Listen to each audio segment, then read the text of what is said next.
One of the questions I'm continually asked is how long does it take you to do these DIY projects in your home?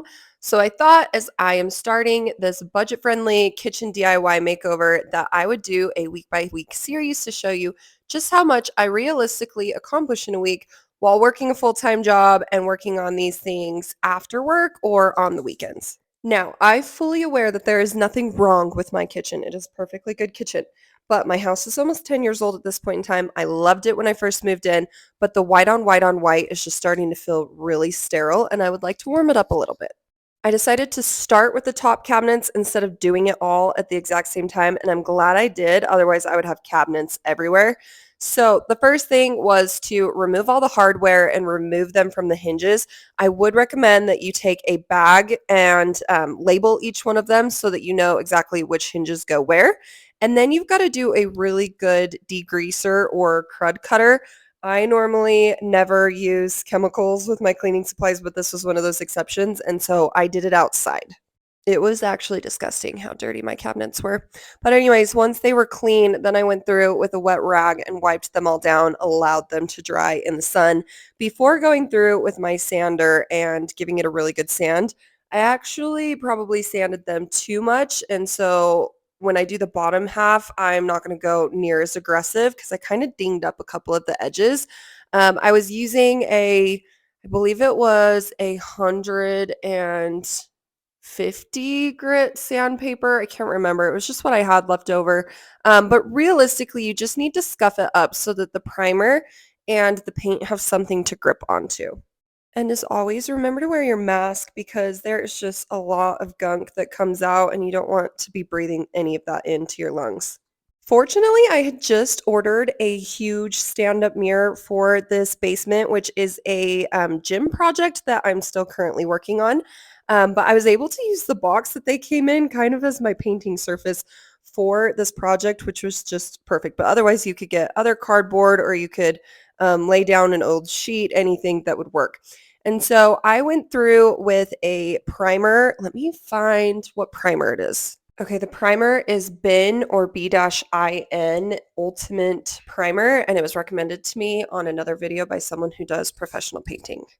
For this project, I definitely decided to use a primer, and I'm glad I did because my cabinets turned out great. But when you go to the paint store, I always use Sherwin-Williams. They will claim that you don't need to use a primer with this. I think it's just best practice to do a coat of primer just to be safe if you're going to go to all the work of doing this. And for this, with my cabinets, I did accessible beige, and it is a emerald urethane trim enamel. Then once I was done with the coat of primer, I took them all back outside and I did the sanding that you're supposed to do in between coats. You really only need a 220 grit sandpaper block for this and just work your way through. And this just also makes it so that the paint has something to grip onto. Once you're done with that, you'll want to go through it with a tack cloth in order to clean any of that dust off of it so it's a clean painting surface. And then we just gotta appreciate my adorable dog, Chloe. I brought her bed down here and she just hangs out during my entire project. Okay, and then we were finally on to painting the actual color onto these cabinets. This, like I said, is always after work. And so I think you have to have a mindset, not that you're doing more work after work. It's like, oh, here's my artistic outlet. Here's the thing that I'm excited to do after work, because if you make it feel like work, then you're not going to enjoy doing these projects. So that's just kind of the mindset that I've had, is that this is my creative outlet when I do all of my DIY projects. Once I had the first coat of paint on, I went back through with that 220 grit sandpaper block and just roughed them up a tiny bit and then went through with the tack cloth to clean them up. I would definitely recommend 2 coats. It would not have looked good with just the one.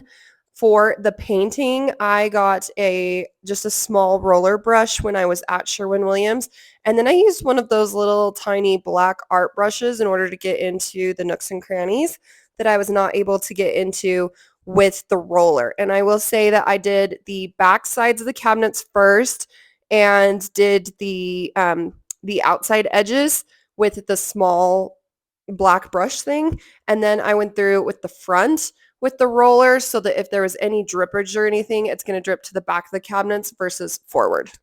This project does give you a good opportunity to clean out your cupboards because you wouldn't want to leave your dishes in there and then have to do this sanding. It would just get everywhere. So it was a good opportunity, clean them out, wipe the insides down really good. And there's just nothing better than getting rid of things that you don't need anymore that are taking up space.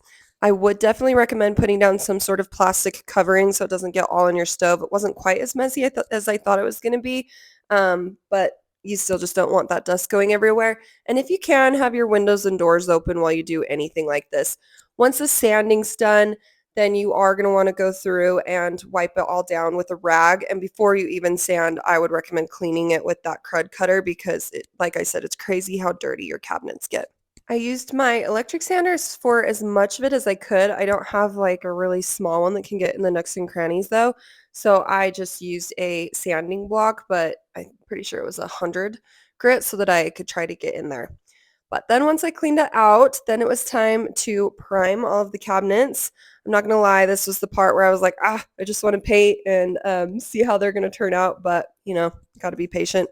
So once the primer was all on, then I would let it dry, and I went in with the first coat of paint. These sections are definitely a little tricky to do because you're trying to get it right up close to the ceiling there. And then you can't use your roller for very much of it. And so I did have to use my brush quite a bit.